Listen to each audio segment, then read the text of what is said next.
Image encyclopedia.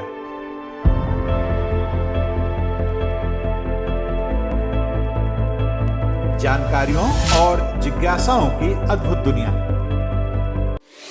Hello दोस्तों, अपने इस चैनल के हर वीडियो में हम आपको किसी एक विषय की विश्वसनीय तथ्यों के सहित पूर्ण जानकारी देंगे।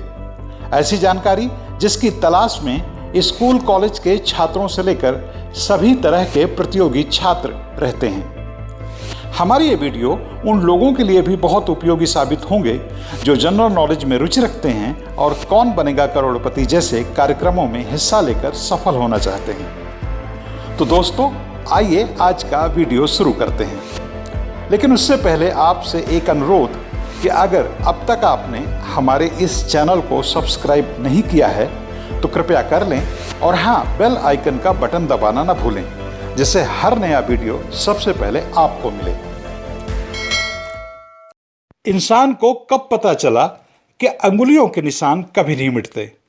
दोस्तों, हमने अपने पिछले वीडियो में बताया था कि अपराधी आखिरकार पुलिस को फिंगरप्रिंट देने से आनाकानी क्यों करते हैं।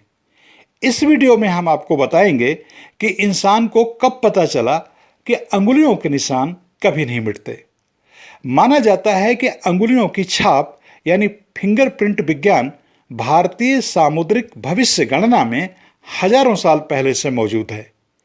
लेकिन यह भारत नहीं, चीन था जहां 2000 साल पहले अंगुलियों के छापों का इस्तेमाल किसी व्यक्ति की पहचान के लिए होता था। लेकिन तब तक यह किसी की पहचान साबित करने का कोई वैज्ञानिक तरीका नहीं था, क्योंकि तब तक किसी को यह नहीं पता था कि अंगुलियों के निशान कभी नहीं मिटते। वास्तव में आधुनिक अंगुली छाप विज्ञान या मॉडर्न फिंगरप्रिंट साइंस का जन्म 1823 ईस्वी में तब हुआ जब तत्कालीन जर्मनी के ब्रेसलाउ विश्वविद्यालय में एनाटॉमी फिजियोलॉजी के ऑस्ट्रियन प्राध्यापक यानस यवनगरिस्ता पुरकिया ने अंगुलियों की रेखाओं के 9 प्रारूप चिन्हित किए। इन प्रारूपों में अंगुलियों के झुके हुए चाप भी शामिल हैं। लेकिन अब भी मौजूदा फिंगरप्रिंट सिस्टम का जन्म नहीं हुआ था। इसका जन्म सन 1858 में इंडियन सिविल सर्विस के सर विलियम जेम्स हर्शल के द्वारा भारत में हुआ। जेम्स हर्शल उन दिनों बंगाल के हुगली जिले के जिलाधिकारी थे। जेम्स हर्शल ही वह पहले शख्स थे जिन्होंने फिंगरप्रिंट साइंस का इस्तेमाल किसी व्यक्ति की कानूनी पहचान स्थापित करने के लिए सुनिश्चित किया। बाद में डॉक्टर हेनरी फॉल्ट्स ने यह विचार दिया कि अपराध स्थल पर पाए गए लेटेंट प्रिंट्स यानी वे अव्यक्त छाप या प्रिंट्स जो हाथों की अंगुलियों या हथेली की छाप के रूप में किसी भी सतह पर फ्रिक्शन रिजेस के चलते बनते हैं। सरल शब्दों में, घटना स्थल की किसी भी चीज पर, मसलन कुर्सी, मेज, कप, गिलास आदि पर मौजूद इंसानी अंगुलियों, हथेलियों के न दिखने वाले प्रिंट लेटेंट प्रिंट्स होते हैं। इंसान की स्थायी पहचान के संबंध में यह एक अद्भुत खोज थी। बाद में इस खोज को और ज्यादा वैज्ञानिक मजबूती मशहूर अंग्रेज वैज्ञानिक सर फ्रांसिस गाल्टन ने प्रदान की।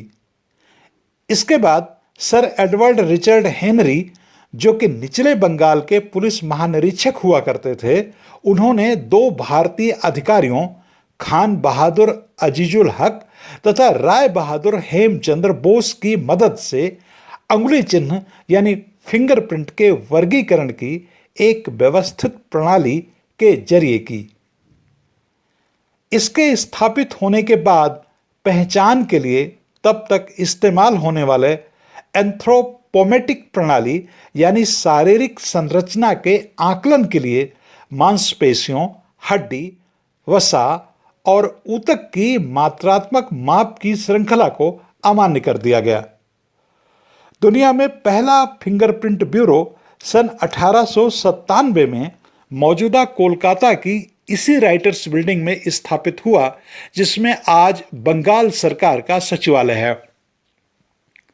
हालांकि भारत का अब फिंगरप्रिंट ब्यूरो केंद्रीय अपराध रिकॉर्ड ब्यूरो के प्रशासनिक नियंत्रण में राष्ट्रीय राजधानी दिल्ली में स्थित है।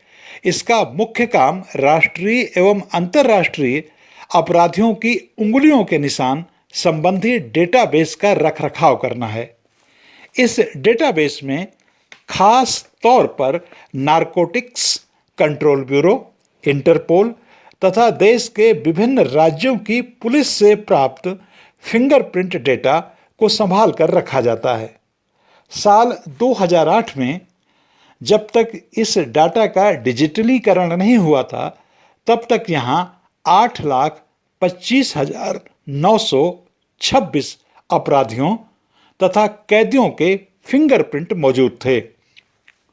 गौरतलब है कि भारत में सन 1920 से ही आइडेंटिफिकेशन ऑफ प्रिजनर्स एक्ट 1920 मौजूद है, जिसके तहत पुलिस हर एक कैदी के अंगुलियों के निशान ले सकती है।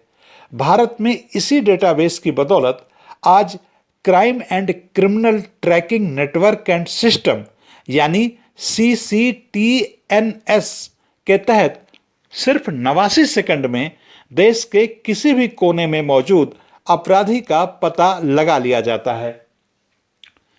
मालूम हो कि साल 2015 में देश में कुल 15,579 पुलिस थाने थे, जिनमें से 80% से ज्यादा को इंटरनेट के जरिए आपस में जोड़ दिया गया था। आज देश के करीब 97% पुलिस थाने इंटरनेट से जुड़े हुए हैं। इसलिए जब किसी भी पुलिस थाने के अंतर्गत कोई संदिग्ध अपराधी पकड़ा जाता है तो उसके फिंगरप्रिंट को CCTNS को भेज दिया जाता है। CCTNS अपने यहाँ मौजूद डेटाबेस से 1.5 मिनट के भीतर बता देता है कि उस अपराधी का पहले से कोई फिंगरप्रिंट रिकॉर्ड में है या नहीं। फिंगरप्रिंट रिकॉर्ड में होने का मतलब होता है वह पहले से अपराध की दुनिया में मौजूद है। चूंकि फिंगरप्रिंट विज्ञान का जन्म भारत में हुआ, इसलिए फिंगरप्रिंट भारत की अदालती कार्यवाहियों में सन 1872 से ही साक्ष्य के रूप में मान्य है। इंडियन एविडेंस एक्ट 1872 में फिंगरप्रिंट को वैध सबूत के रूप में दर्ज किया गया है, जबकि अमेरिका में इसे साल 1911 में जाकर एक वैध साक्ष्य के रूप में स्वीकार किया गया और उसी साल पहली बार अमेरिकी अदालत ने फिंगरप्रिंट साक्ष्य के जरिए थॉमस जेनिंग्स नामक अपराधी को हत्या का दोषी ठहराया, जो कि फिंगरप्रिंट के चलते सजा पाने वाला दुनिया का पहला अपराधी था। दोस्तों, यह वीडियो आपको कैसा लगा हमें कमेंट लिखकर जरूर बताएं और अगर आप किसी खास विषय पर वीडियो देखना चाहते हैं तो वह भी लिखें। हम उस विषय पर आपको जरूर वीडियो दिखाएंगे। इस वीडियो में शोध, आलेख और स्वर लोकमित्र गौतम का था।